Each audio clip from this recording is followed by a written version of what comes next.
É possível ganhar dinheiro comprado em ações no Brasil, independente do cenário político? Ou a Bolsa vai ficar sempre refém de Brasília? Ações, a Bolsa, é uma classe de ativos como qualquer outra. Tá? O que a gente tem que fazer é uma seleção de quais são essas empresas que você vai investir. Então, assim, sim, é possível ganhar dinheiro. O Leon está entre os poucos sobreviventes aí de uma classe de fundos super difícil de fazer gestão no Brasil, que são os multimercados long and short.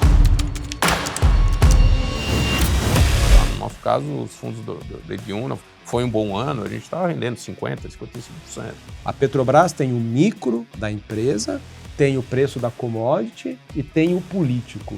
Como que um gestor bottom-up fundamentalista equilibra esses três pratos aí? De fato, a gente teve posição relativamente grande investida na empresa já há vários anos, inclusive dentro do terceiro mandato do presidente Lula. Negócio meio bem contrassensual. Exato. Da análise mais simplista, né? Exatamente. Se você pode citar algum caso de short que deu um prejuízo muito grande e qual a lição tirada disso? Foi no começo do ano, a gente tinha uma posição razoável de Natura. Vendidos. A gente estava comprado. O papel caiu 30% no dia seguinte do resultado. Já teve alguma situação em que vocês, vindo da análise micro ali, olhando a empresa no detalhe, que levaram vocês a mudar completamente a ideia e sair do papel? Essa é uma excelente pergunta. Senhoras e senhores, a ganância é boa. Mas a verdade é que um spread alto não é suficiente. O verdadeiro poder reside em conhecer o risco que você está correndo. Saber a probabilidade de perda. Porque no fim das contas, um spread alto não compensa se o risco te pegar no caminho. Manda-me esta debênture. Rentabilidade sem risco é uma ilusão. Com o Credit Guide, consigo entender os riscos e avaliar oportunidades. Aí sim, garoto. Esse é o novo lobo da renda fixa. E quando o mercado muda, o Credit Guide avisa antes da manchete. Então você monitora todos esses emissores em tempo real? Claro. Com a ajuda do Credit Guide, isso é simples. Credit Guide. O futuro do crédito agora tem guia.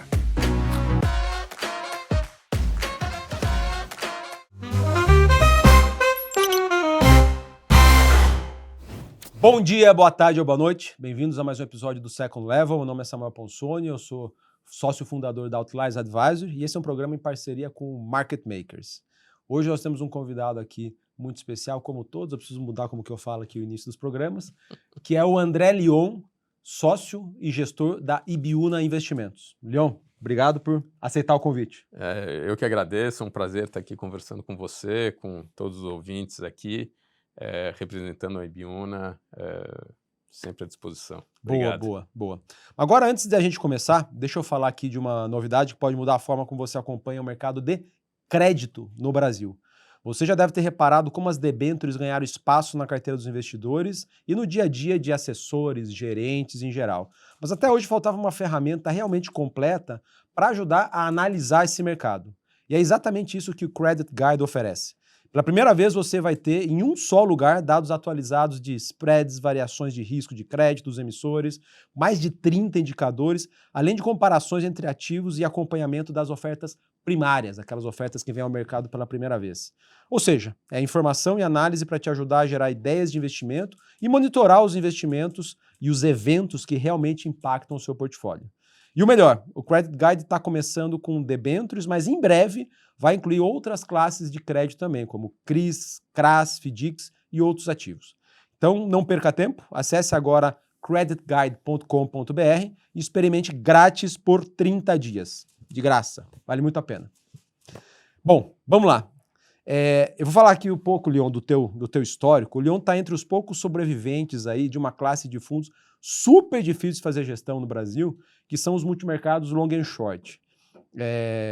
Ele é sócio da Ibiúna lá desde 2011, maio de 2011, né? 10 para 11. Maio 11 foi quando a gente lançou os fundos de fato. Pois é. E o André Leon ele é formado em engenharia de produção pela Poli-USP, fez MBA em Wharton. No mundo dos investimentos, ele começou a carreira na Asset, no business de gestora de recursos do Itaú Asset, onde ficou por mais de 10 anos e passou tanto pela gestão de fundos de renda fixa, no começo da carreira, acho que pouca gente sabe disso, quanto por fundos de renda variável, com destaque ali para a experiência com fundos de estratégia long and short que ele começou a fazer lá atrás. Que ano que você começou com long and short? Mais ou menos? 2005, 2006? Foi, não, na verdade, 2004 foi quando a gente lançou o primeiro fundo de fato dedicado. Eu comecei muito antes, a gente ainda tinha que fazer swap das ações, porque não existia aluguel para não existia o contrato de aluguel, então Olha realmente foi bem para trás disso. Bom, em 2007 ele se juntou à BRZ Investimentos, onde ele foi responsável pela estruturação e gestão dos fundos de ações e long and short. E eu conheço particularmente o Leon desde 2009, quando ele fazia gestão lá dos fundos da BRZ, e eu era alocador de um fundo chamado BRZ Long and Short Advanced. E aí, quando o Leon saiu da BRZ e foi para a Ibiúna, eu fui lá um dos primeiros alocadores também, lá em 2011.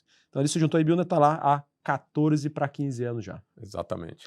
Bom, Leon, vamos começar aqui uma pergunta, acho que mais recorrente, que tem aparecido nos círculos de investidores, que é esse descrédito, descrença, escolha a palavra que quiser aí com relação a ações no Brasil. Esse ano, acho que isso foi colocado em xeque porque a bolsa está subindo bastante, né? Mas a primeira pergunta aqui é possível ganhar dinheiro comprado em ações no Brasil, independente do cenário político? Ou a bolsa vai ficar sempre refém de Brasília? Essa é uma excelente pergunta, né?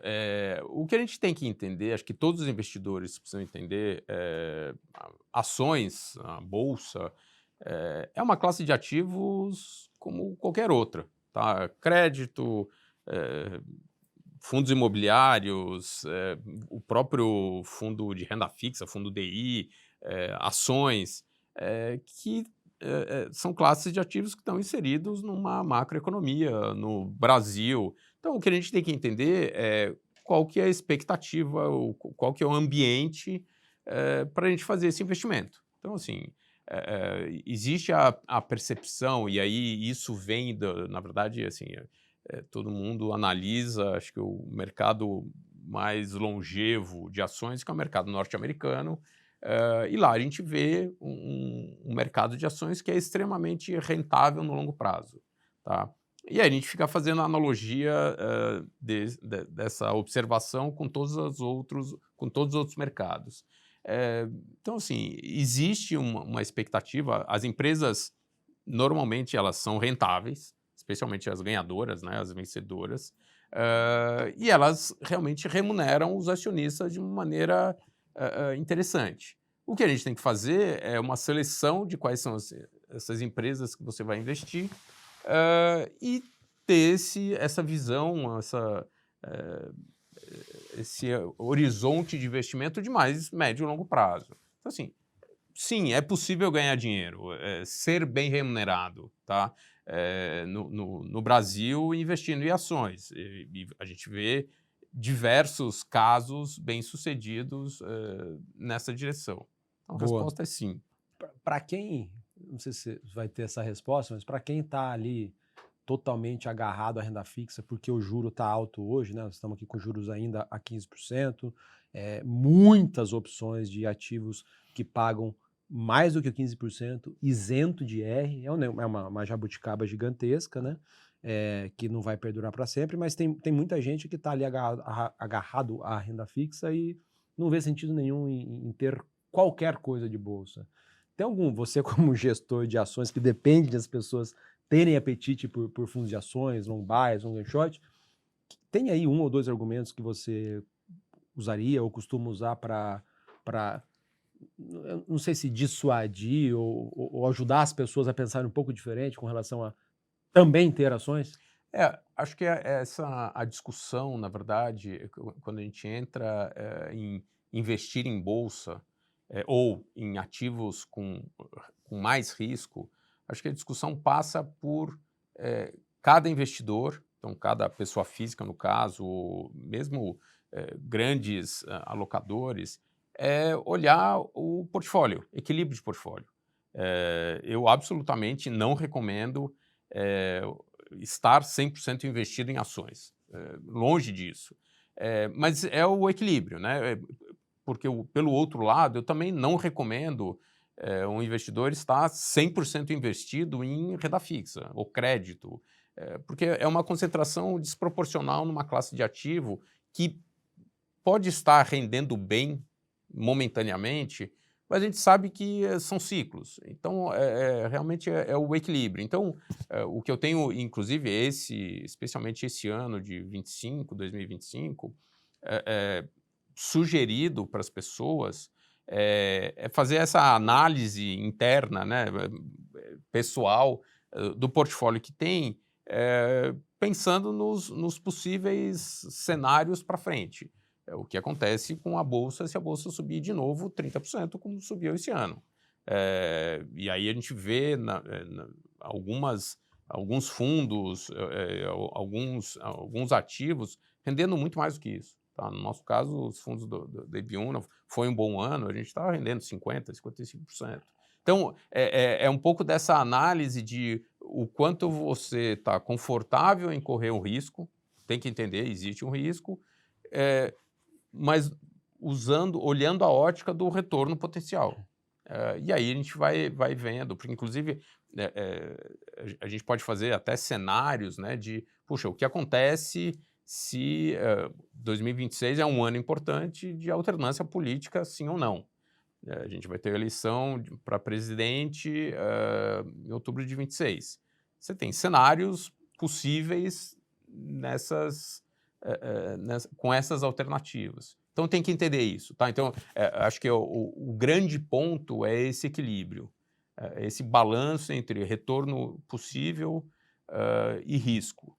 Bom, você está a tua escola de análise de investimentos é o que a gente costuma chamar de bottom-up, né? Micro. Você olha o detalhe do detalhe do detalhe das empresas e, a despeito do cenário macro, se é de crescimento do PIB, queda do PIB, ciclo de aumento de juros, ciclo de queda de juros, vocês estão lá olhando a empresa, procurando empresas que consigam sobreviver, crescer, ter bons retornos, independente do cenário macro. Né? É o que a gente chama de análise bottom-up. Olha de baixo para cima. Né? Tem uma outra escola de análise, que é o que a gente chama de macro ou top-down, que vai olhar primeiro o cenário, a geografia, e depois vai afunilando até chegar na decisão de investimentos. Essas duas maneiras diferentes de olhar investimentos, elas podem ser conflitantes muitas vezes. Né? Você está numa casa que tem um DNA macro muito forte, né? A Ibiúna, fundada por dois ex-diretores do Banco Central, Mário Torozzi e o Rodrigo Azevedo, e tem várias perguntas aqui. Tá? A primeira qual é o pró de um gestor bottom-up, fundamentalista, estar dentro de uma casa macro, e qual o contra? Vamos lá. Assim, você está absolutamente correto. A visão que nós, na Ibiúna Ações, temos é o que você disse, é o bottom-up, né? É fundamentalista. A gente olha a empresa no detalhe. Tá? Porém, a gente tem a consciência de que não adianta você só olhar a empresa. A empresa, ela não é um ente, né? Uma coisa hermética, solta no espaço, isolada do mundo. Ela faz parte da economia. Tá? Então, ela interage com a economia, então a empresa afeta a economia e é afetada pela economia. Então, quando a gente faz a análise de uma empresa, seja qualquer setor, varejo, banco, qualquer coisa, a gente está olhando, de fato, a empresa. Então, produto, a gestão, as pessoas, posicionamento, concorrência, o cliente, todas aquelas coisas que você tem que olhar para entender o que está acontecendo com a empresa, mas a gente também está olhando o que está acontecendo no resto da economia.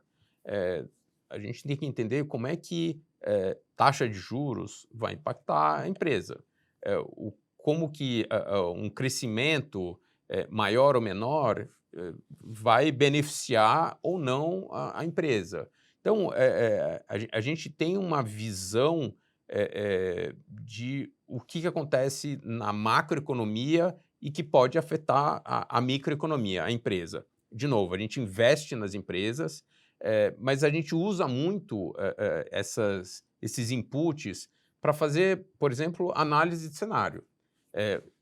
Qual que é o retorno que a gente pode esperar vis-à-vis uma incerteza do câmbio? Vou dar exemplos que aconteceu esse ano.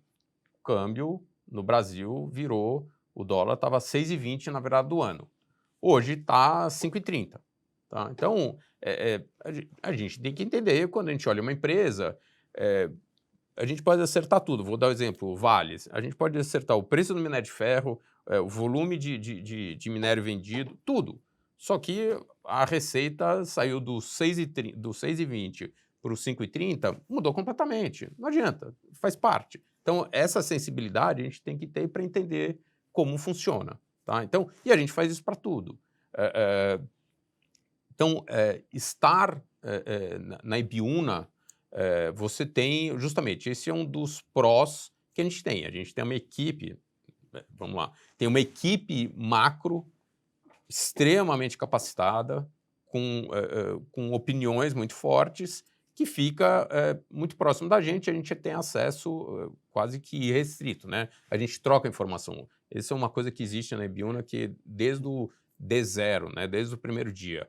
A troca de informação entre a equipe macro, a equipe de ações e depois, quando começou em 2020, a equipe de crédito. Então, existe essa troca entre os três grupos, discussão, informação e tudo mais. Então, isso é muito bom para a gente.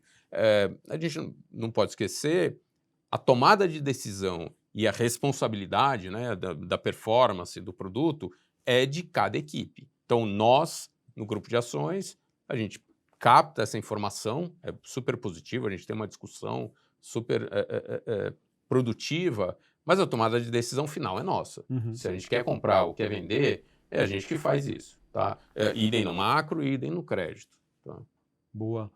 Já teve alguma situação em que vocês, vindo da análise micro ali, olhando a empresa no detalhe, estavam muito convictos em comprar, em investir, e veio depois uma leitura de cenário macro com premissas de juros, de câmbio, que levaram vocês a mudar completamente a ideia e sair do papel? Ou nem entrar? Cenário macro, não.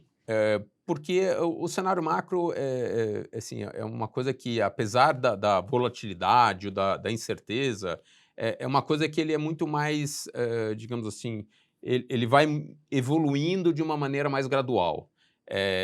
O que é mais difícil e que assim, até está acontecendo recentemente é a parte política. Que, de novo, não adianta nós, gestores de ação, analistas de ação de empresas, a gente ter uma opinião, né, uma visão super definida de uma empresa, de um ativo, e simplesmente ignorar o cenário político. Tá? A gente vai, de novo, em 2026, vai ser muito presente isso. Você tem expectativas completamente diferentes, distintas do que pode acontecer. Basicamente, hoje a gente tem dois cenários alternativos. Um cenário de continuidade, um cenário de alternância. Que a gente tem que entender quais são as consequências para as diversas empresas. Então, essa discussão, e logicamente a equipe macro também tem essa discussão muito presente, é uma coisa que já contribuiu, mas também já atrapalhou muito a gente no passado. Então, e aí, hoje... Atrapalhar porque traz muito ruído? Traz muito ruído, exatamente isso. A definição é exatamente essa. Hoje, assim, o grande ponto é separar o que é sinal do que é ruído. Como vocês fazem na prática? Porque o cenário, o mercado de juros mexe pra caramba todo dia. O dólar mexe todo dia. O cenário político mexe todo dia. É Tarcísio, é Flávio, não é nenhum dos dois, é Ratinho, é Lula, não é Lula, enfim. Como, assim, de maneira prática, se você estivesse respondendo para um gestor jovem que é um amigo teu, filho do amigo teu, já decidiu que vai virar gestor, qual instrução você daria para ele separar análise mais de longo prazo de uma empresa, de uma tendência de longo prazo, dessa volatilidade gigantesca do noticiário todo dia? Essa resposta $1 milhão de essa é dólares. complexa. Na verdade, o que a gente tenta fazer é realmente usar a experiência. Assim, esse não é nem o primeiro nem o segundo ciclo eleitoral que nós estamos passando. Então, o que a gente tem feito é tentar usar essa experiência para navegar, tentar perceber essa discussão. O que é ruído e o que de fato é sinal. Hoje, na nossa visão, a maioria dos eventos que estão acontecendo ainda são ruído. Por quê? Porque a gente está muito longe. Uhum. As decisões, na verdade, né, não são decisões. Tudo que é falado hoje pode ser mudado daqui a um mês. Eu tenho dito isso já algumas vezes, e a gente discute isso quase que assim, semanalmente. Assim, presidente Lula declarou isso. Presidente Bolsonaro comentou aquilo. Semana que vem, um mês que... Pode mudar, entendeu? A não ser que a gente tenha um evento não reversível, que eu tenho falado, é alguma coisa que, se acontecer, é dado, tá, acabou, e aí algum evento de saúde, ou em qualquer lado, tá? Tanto na desistiu, situação... encheu o saco, não vou concorrer mais. Eu não concordo. Assim, hoje, não vai acontecer isso, tá? Mas assim, se o presidente Lula fosse numa entrevista, alguma coisa, falar, não vou concorrer, em janeiro ele pode mudar de ideia. Ele volta, entendeu? É isso. É um cenário pouquíssimo provável, mas mesmo assim não é razoável acontecer. Ele pode mudar, porque aí se a aprovação dele sobe, ele muda de ideia, entendeu? Então, idem assim, Flávio Bolsonaro foi indicado pelo presidente poucas semanas atrás. A gente pode mudar isso, entendeu? Então, é muito ruído, tem que entender essa dinâmica para realmente... A visão que a gente tem hoje é que lá por março, abril, as coisas vão começar a ficar um pouco mais palpáveis e aí a gente vai ver o que vai acontecer. Quando entra no ciclo eleitoral oficial, com os candidatos já definidos, como que o acompanhamento do político entra no processo de investimentos? Ou não entra? Ele entra de uma maneira secundária, que é o seguinte, quais são os possíveis resultados do ponto de vista de programa político, programa econômico, e como isso afeta as empresas, cada setor, tá? E, logicamente, o que a gente tenta enxergar é a probabilidade do cenário A, cenário B acontecer. Então, não é simples, voltando para a tua pergunta, né? Qual é o conselho que a gente daria? Puxa, não é fácil e é experiência. E realmente está ali vendo o dia a dia e tentando entender o que vai acontecer, tá? Explorando um pouco nessa temática ainda, né? Vocês... Tem muitos gestores bottom-up, fundamentalistas, que querem fugir desse ruído, né? Que não acompanham quase nada do macro. Obviamente as pessoas leem jornal, né? Se interam, mas quando chegam no processo de investimentos, elas não trazem as discussões sobre juros, discussão sobre dólar, discussão sobre política. A despeito de você ser bottom-up fundamentalista, tem um exemplo aqui de Petrobras, por exemplo, que é um papel que vocês, ao longo do tempo, operaram, né? Compraram, inclusive, mesmo em governos de esquerda, governos de direita, e Petrobras é um papel que tem duas grandes verticais de variáveis que é quase que impossível você fazer previsão, que é o preço do petróleo. Guerra, não guerra, acordou OPEP, não acordou OPEP, entra... os Estados Unidos faz embargo à Venezuela, um cerco, abre... Enfim, tem isso, o petróleo, que é completamente imprevisível, não sei se você concorda, e tem outro que é completamente imprevisível, que é o que a gente acabou de falar aqui, que é o político, né? A Petrobras tem o micro da empresa, tem o preço da commodity e tem o político. Como que um gestor bottom-up fundamentalista equilibra esses três pratos aí? Então, o que nós fizemos foi... bom, a gente acompanha a empresa há décadas, tá? Então, realmente, é uma coisa que a gente tem... a gente conhece a empresa muito bem. E o que a gente fez, de fato, a gente teve posição relativamente grande investida na empresa já há vários anos, inclusive dentro do mandato, do terceiro mandato do presidente Lula.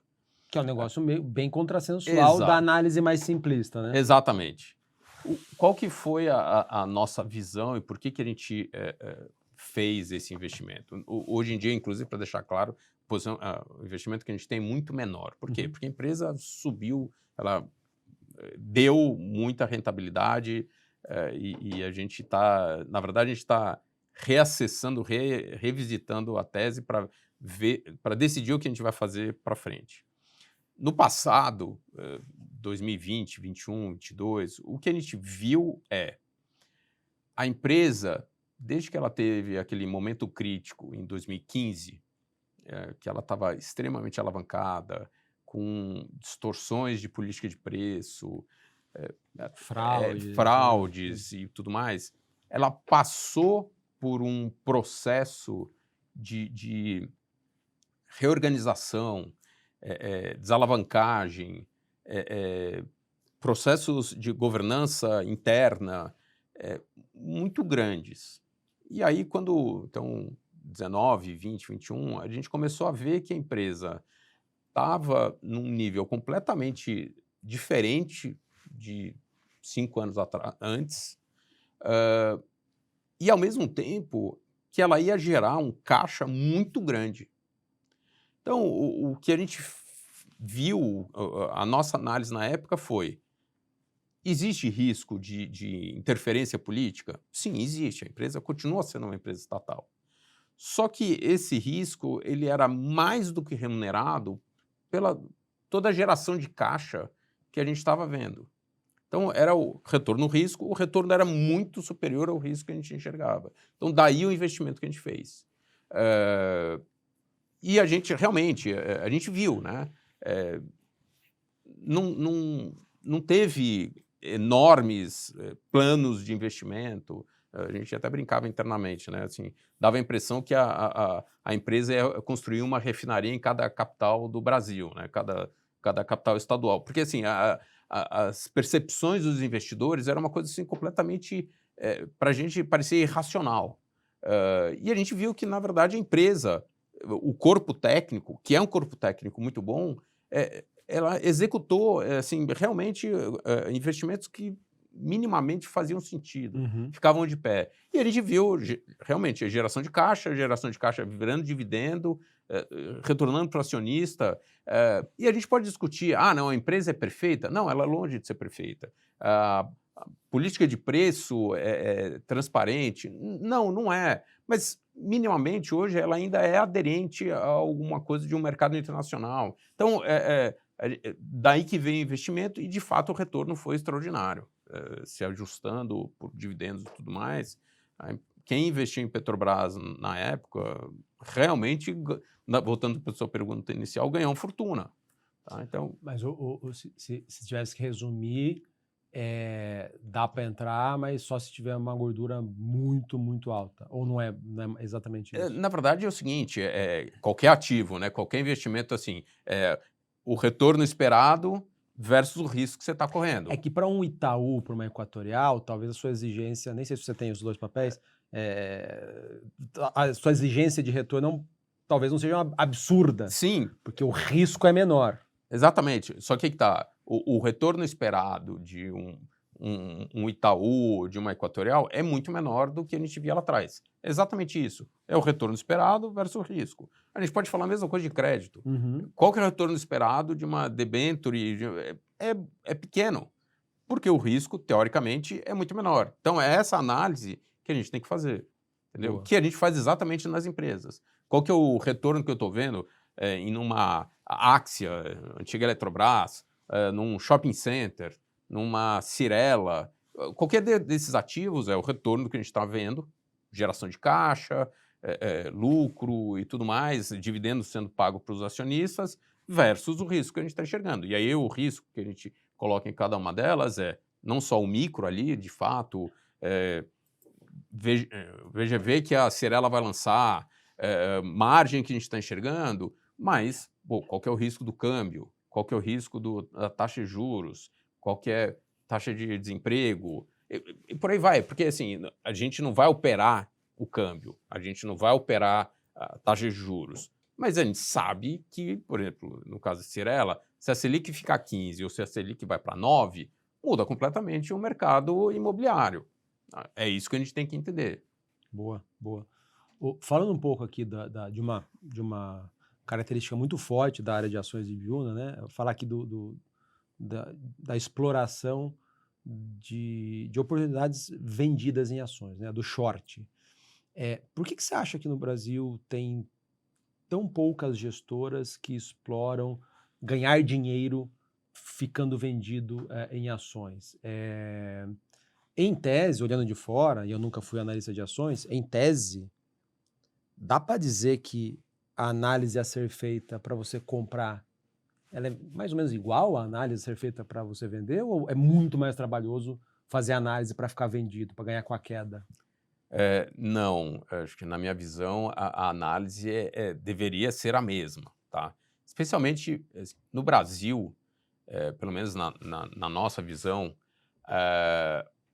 o short, acho que até um pouco diferente do quando a gente fala de uma posição vendida no mercado norte-americano.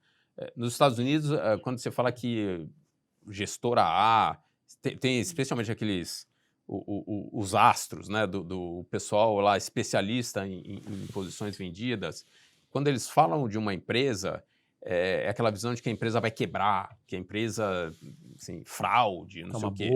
É aquela coisa, assim, estrutural gravíssimo.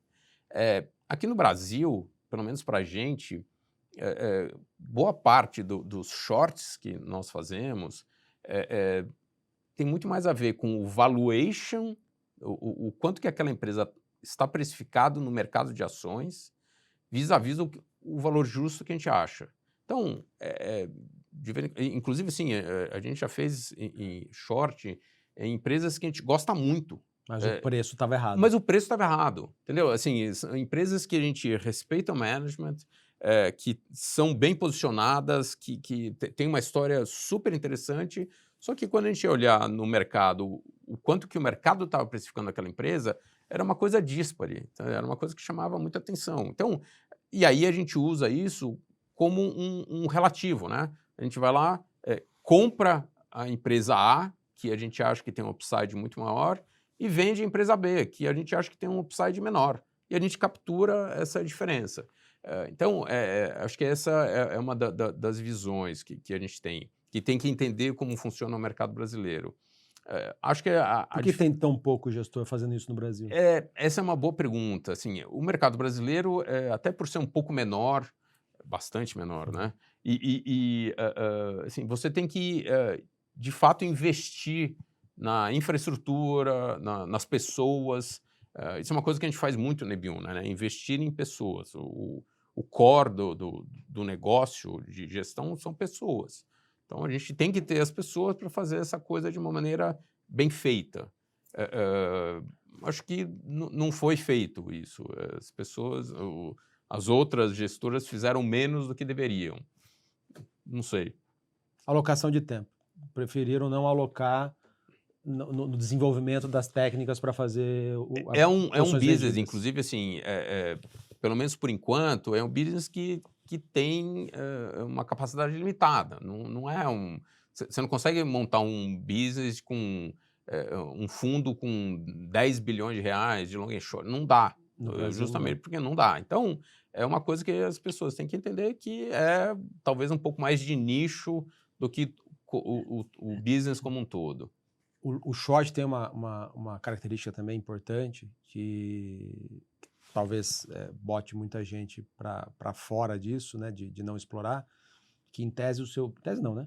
Na prática, o teu prejuízo ele é infinito, né? O potencial de prejuízo, porque você ficou vendido numa ação que valia 10 reais. Ela pode ir para 100, para 1.000, para 2.000, como aconteceu lá com a GameStop nos Estados Unidos, né? Que quebrou grandes hedge funds, assim, gigantescos, famosos. Se você ficar comprado, parece uma piada, mas em tese você só pode perder 100%. Você perde o que você investiu. Você comprou por 10, o papel foi a 0, você perdeu 10 reais. Se você ficou vendido a 10 e o papel foi para 1.000, você perdeu 990. Será que isso também não deixa muita gente assustada? Assim, matematicamente você está absolutamente correto. Quando, assim, para cima, né, crescimento, variações positivas da sua posição não tem limite. A questão é que no dia a dia, na gestão, se você tem o exemplo que você deu, se você tem a ação que vale 10 reais, se ela for para 11, se ela for para 9, é uma variação de R$1 e você pode tomar uma decisão. Na Ibiúna, a gente faz isso de maneira muito ativa, dinâmica, que é o seguinte, a gente está sempre questionando as nossas teses de investimento. Uhum. Tanto as teses de investimento compradas quanto vendidas. Então, a gente tem um fundo long only, a gente tem um fundo long and short, a gente tem um fundo long bias. Em todos os fundos, em todas as posições, a gente está lá testando. A gente fica, vê uma notícia, poxa, queremos ter essa posição? Comprada ou vendida? E aí, quando a gente faz isso, essa variação positiva ou negativa, ela, entre aspas, é igual. Tá? Então, e voltando para a tua pergunta, a análise que a gente tem que fazer é igual. A gente não tem que estar mais preocupado ou menos preocupado com uma posição porque a gente está comprado nela ou vendido nela. A variação, o risco que a gente está correndo é o mesmo. Uhum. Se eu estou comprado num papel, numa empresa, e ela cai 10%, entre aspas, é tão grave quanto eu estar vendido numa empresa e ela subir 10%. Eu, entre aspas, perdi dinheiro de maneira igual. Uhum. Tá? E aí a gente tem que ter a tranquilidade e a capacidade de análise, e para isso que a gente tem lá a equipe hoje comigo, são 12 pessoas fazendo a gestão desses produtos. A gente tem que ter a capacidade de entender se, puxa, isso é ruído, é simplesmente oscilação, a gente no mercado sobe e desce, ou é alguma coisa estrutural que mudou.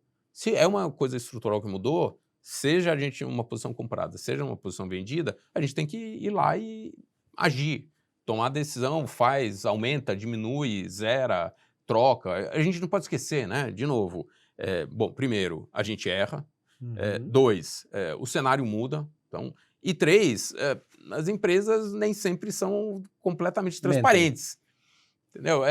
Muitas vezes mentem. Mentem, entendeu? Então, assim, e de novo, o cenário para eles mudam também. Então, a gente tem que ter essa dinâmica, essa atividade na gestão para entender o que está acontecendo e tomar a melhor decisão para o nosso cotista, que é o nosso cliente final. Então, se você pode citar algum caso de short que deu um prejuízo muito grande e qual a lição tirada disso?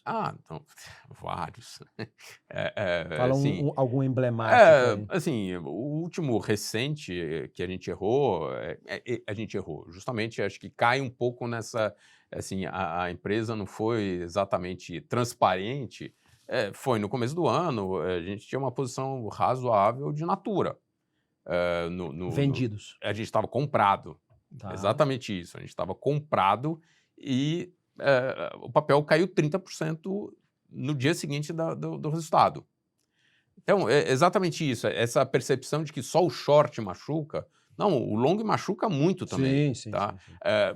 E aí, assim, entender essa dinâmica. É engraçado quando você me pergunta coisas que machucaram em 25, um dos maiores machucados foi Natura. A gente conseguiu compensar isso com outras posições, isso é uma discussão também muito relevante, né? A empresa não deve nada para a gente, né? Então, não é porque a gente perdeu o dinheiro que a gente tem que buscar o dinheiro de volta naquela empresa. Na verdade, a discussão esse investimento é bom? Se ele é bom, a gente mantém. Se ele não é bom, a gente zera. E a gente vai procurar alocar o capital da melhor maneira em algum outro ativo. Não deixar o psicológico Exatamente. de colocar como refém. Não, eu preciso recuperar o dinheiro que eu pedi com Natura. Não, Esquece. você recupera com qualquer outra coisa. Com qualquer outra coisa, entendeu? Num passado, assim, já um pouco mais longe, assim, a gente estava short Nubank e machucou a gente. Aí depois a gente percebeu, e é um ótimo exemplo, né? Empresa sensacional, ela realmente disruptou o sistema financeiro, mostrou como se faz um banco eletrônico de fato, né? Um banco sem presença no mundo real, né? De agências e tudo mais. E aí a discussão é de valuation, crescimento, não sei o quê. Hoje a gente tem uma posição long no Nubank. Então, a gente tem que ter essa visão muito pragmática, muito objetiva. De novo, a gente erra, o cenário muda, as empresas não são transparentes ou passam menos informação do que a gente gostaria e a gente tem que se adaptar a esse mundo. Olhando a Bolsa hoje, né, nos seus diversos setores, tem algum elemento do qual você diverge completamente? O mercado está achando isso, e a nossa opinião lá dentro de casa é completamente diferente. Alguma coisa que você possa falar, obviamente. Posso falar algumas coisas, assim, por exemplo. A gente questiona bastante essa percepção que o mercado tem, por exemplo, de dividendos. Tá? Existe... que a gente discorda, mas a gente tem que fatorar isso, a gente tem que colocar no nosso processo de análise. Que é a questão da tributação de dividendos a partir do ano que vem. Na verdade, não. O mercado, ele bonifica ou ele tem uma visão muito mais, digamos assim, paga mais por empresas que pagam dividendo recorrente. Tá bom. Tá? A gente discorda isso. Para a gente, quando a gente faz o nosso valor presente das empresas, se pagar dividendo tudo de uma vez só ou no tempo, a gente ajusta e vê qual que é o valor presente. Perfeito. Só que o mercado dá um prêmio para essas empresas recorrentes. Faz sentido isso? Não. Eu acho que tem uma questão meio comportamental. Exatamente. Que você pode fazer um paralelo com fundos imobiliários que pagam proventos mensais, que é a praticidade de você ver o fluxo caindo lá periodicamente na sua conta. Eu entendo isso, exatamente. Talvez, eu acho, né? Não. É a discussão que a gente tem, porque inclusive é o seguinte, a gente vê uma demanda, especialmente por pessoas físicas, de fundos imobiliários, que a pessoa, até por dificuldade, você tem que fazer um investimento, né, de tempo para entender o valuation de um fundo imobiliário, mas porque o fundo imobiliário paga mensalmente, ou trimestralmente, ou periodicamente, as pessoas não olham o que tem lá dentro. E esse é um problema. Tá? E a gente viu fundos imobiliários tendo problemas por causa disso. A gente pode fazer a mesma analogia numa ação. Não é porque a ação paga de maneira recorrente, mensalmente, e eu posso te dar um exemplo que aconteceu no passado. Talvez nem todo mundo... Eletropaulo.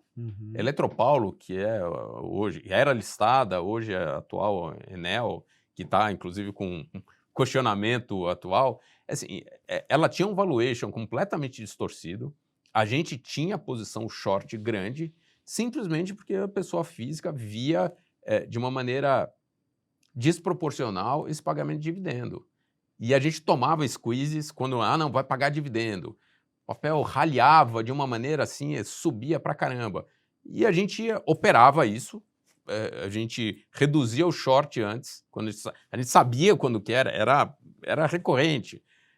E aí pagava o dividendo, o negócio subia pra caramba, a gente ia lá, shorteava em cima. Então era uma distorção que a gente, na verdade, a gente aproveitava e ganhava dinheiro em cima. Deu muito dinheiro pra gente, muito dinheiro. Então, acho que essa é uma das coisas que permanece ainda. Que permanece, e tudo bem, a gente tenta usar isso da melhor maneira possível. Vamos lá. Qual que Qual que é a sua tese ou posição menos óbvia na carteira hoje? Tem alguma? Menos óbvia. Talvez no cenário atual, e a gente está num ambiente assim, um pouco mais turbulento, talvez a parte de construtoras, mas a gente tem um investimento que a gente tem aumentado um pouco na parte Cyrela, que é o média alta. Todas alta. subiram absurdamente esse ano, né? É verdade, mas é que a gente é até uma curiosidade, né? Assim, é interessante isso. A gente passou por um ciclo de alta de Selic, então realmente o custo de capital, não só das empresas, mas justamente do financiamento imobiliário subiu muito. E mesmo assim, especialmente essas empresas de média alta e alta renda, elas continuaram performando bem, tá? Especialmente Cyrela, tá? E a gente fez esse erro, tá? Vamos chamar assim. No final de 2024, quando o Banco Central indicou, e foi diferente, né? O Banco Central da época, o Roberto Campos, o presidente, ele indicou 300 bases de corte para frente, de alta de Selic para frente. E a gente falou, poxa, nesse cenário, de novo falando de Vai cenário, machucar muito. esse cenário eu não quero ter construtora de alta renda. E a gente vendeu a posição que a gente tinha de Cyrela e a gente migrou para o baixa renda, tá? Por quê? Que também é entender o cenário, né? O programa Minha Casa Minha Vida, ele deixou de ser um programa de governo do PT ou do Bolsonaro. Virou federal. Ele virou um programa de Estado. Perfeito. Acho que ninguém questiona se ele vai existir ou não. A gente pode questionar se vai ter mais ou menos, não sei o quê, mas ele está lá. Então, o setor de baixa renda é uma coisa assim, é muito mais estável, tá? E a gente fez isso. Poxa, a Selic vai sair de 12 para 15, estava lá contratado 300 vezes, não sei o quê, eu não quero estar aqui. E a gente migrou para o baixa renda.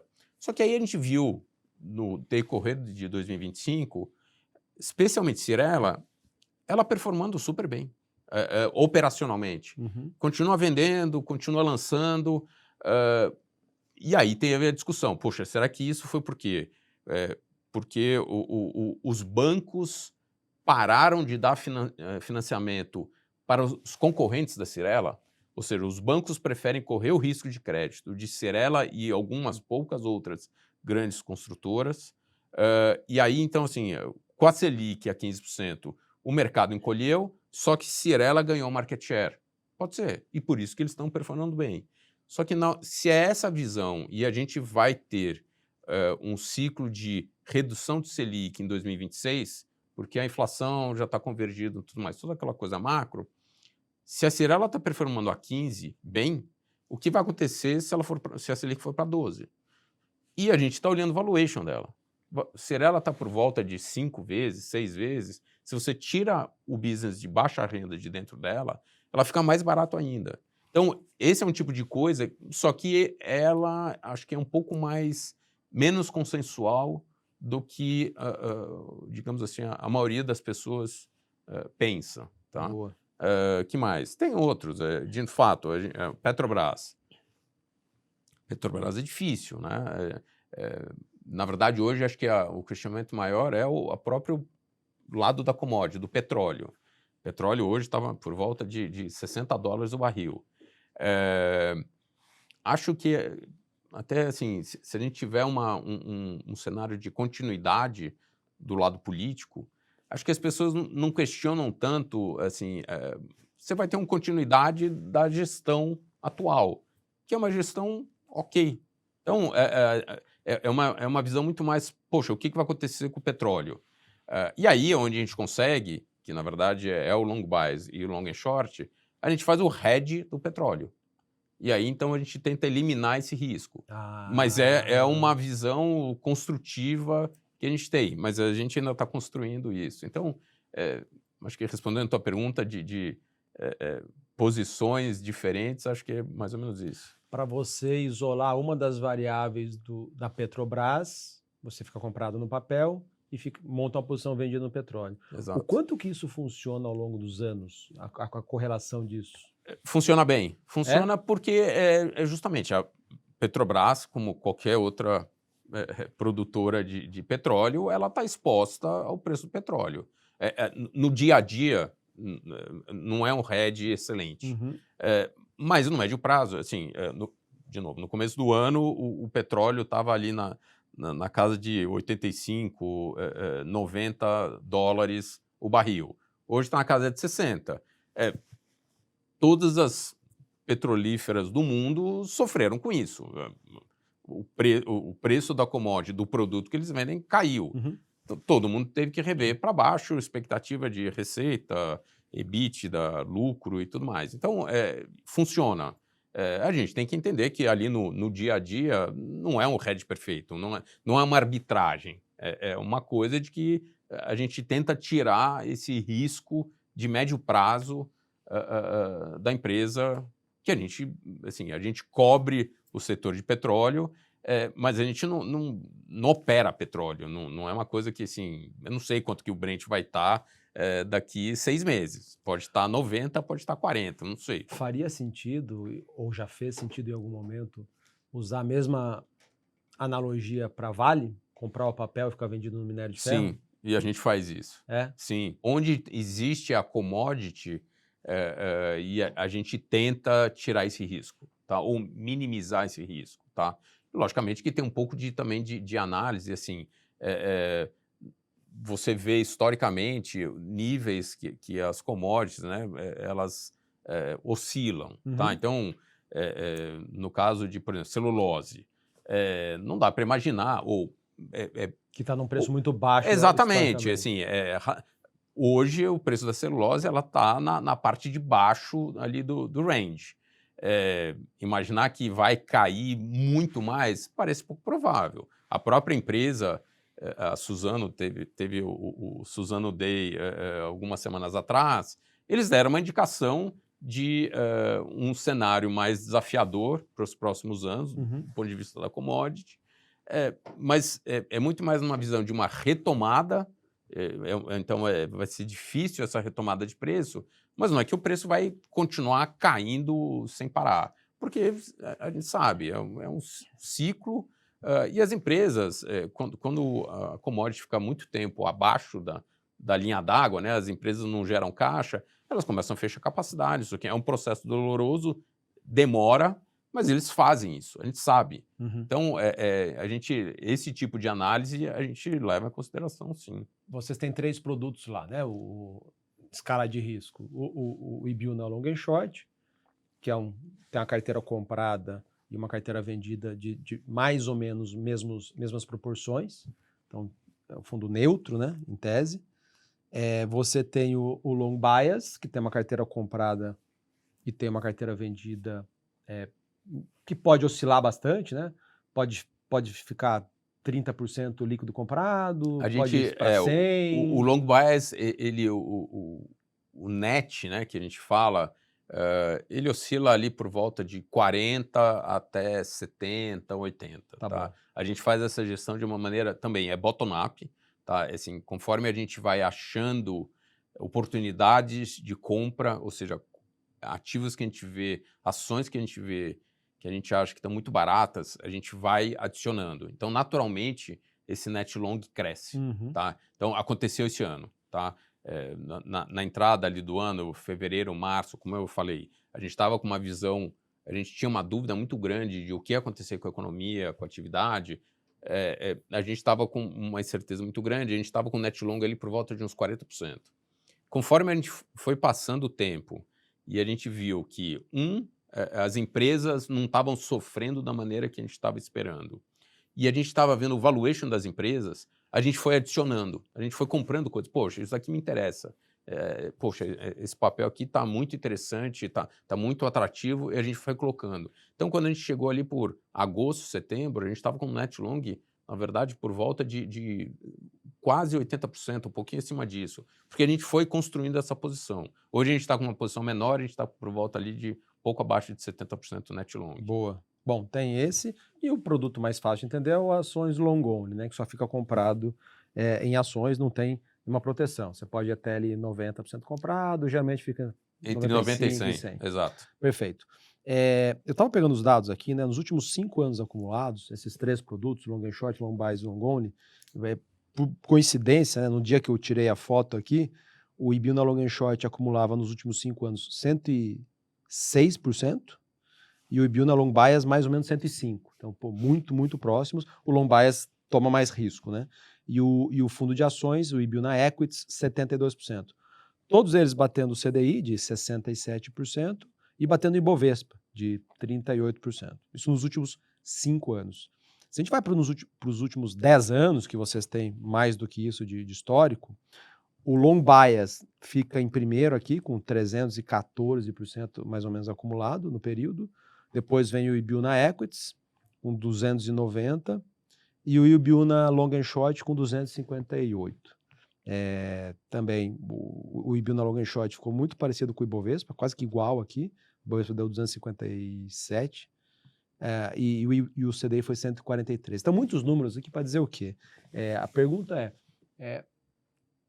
qual que é o, assim, para o Brasil, né, para o investidor que queira estar exposto a ações, no Brasil, que tem ciclos agudos para caramba, a cada 4 anos parece que é um inferno na Terra, o ciclo político, e a gente, graças a Deus, sobrevive, né? Mas é um inferno sempre. Qual que você acha que é o melhor produto para estar exposto à Bolsa? Long and short, long bias ou long only? A resposta para isso eu acho que é do ponto de vista do portfólio do investidor.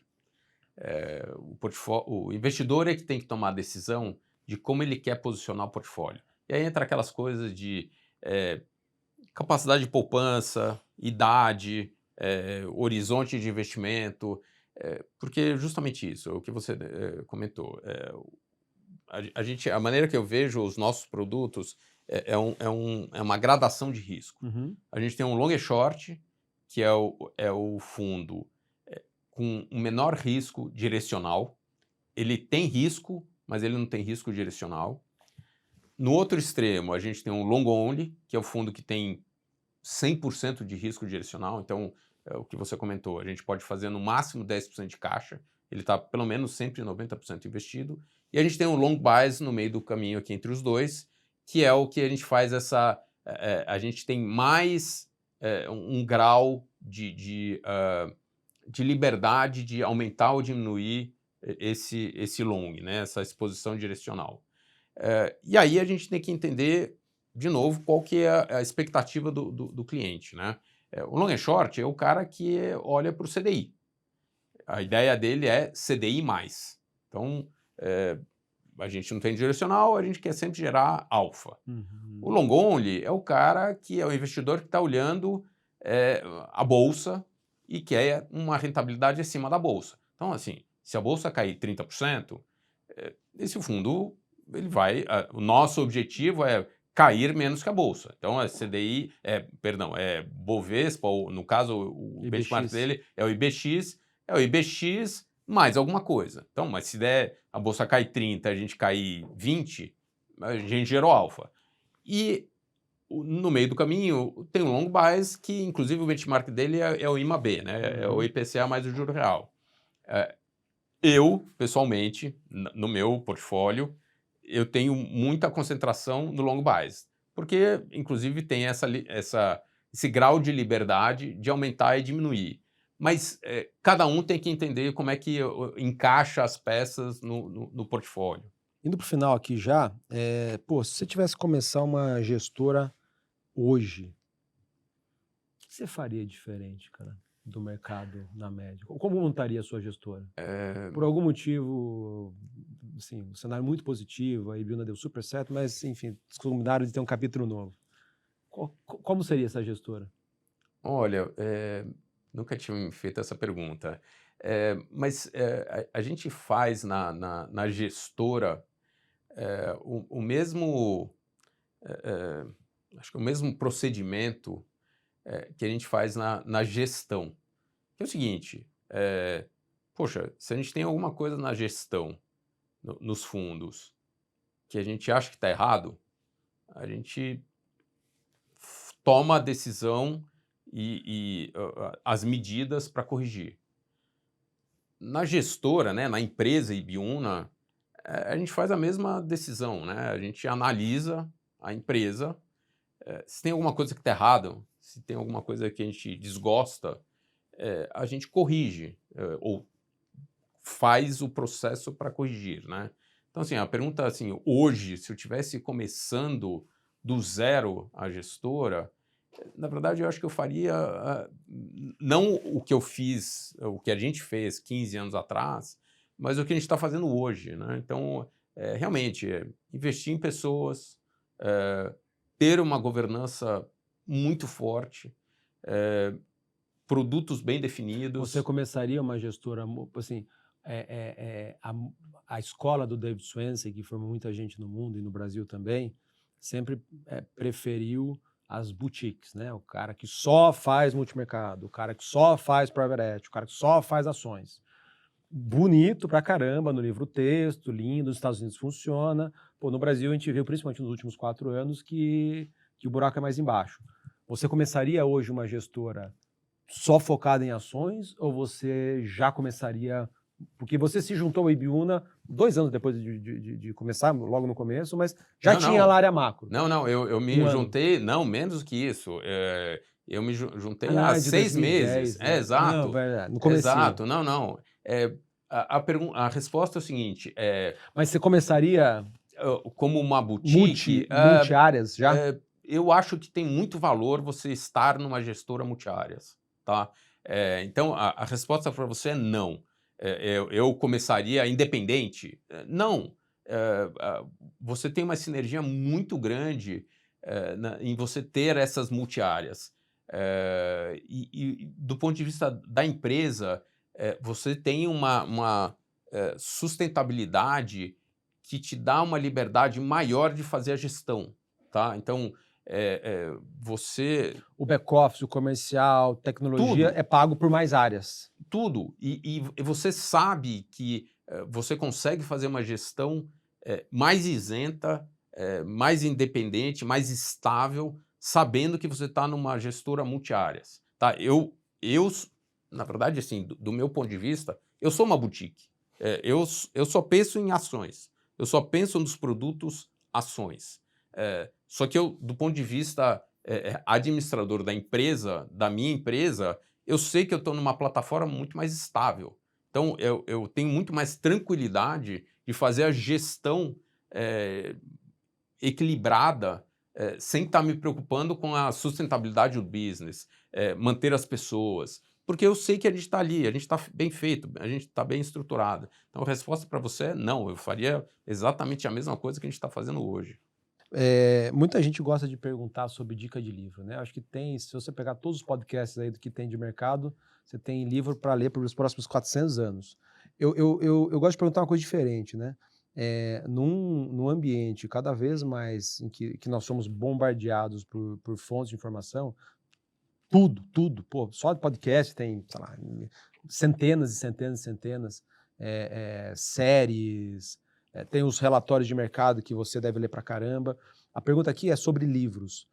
Qual é a sua rotina para conseguir ler livros? Qual que é o seu hack, assim, especificamente, para ver se alguma pessoa que está nos vendo, ouvindo, consegue copiar alguma coisa?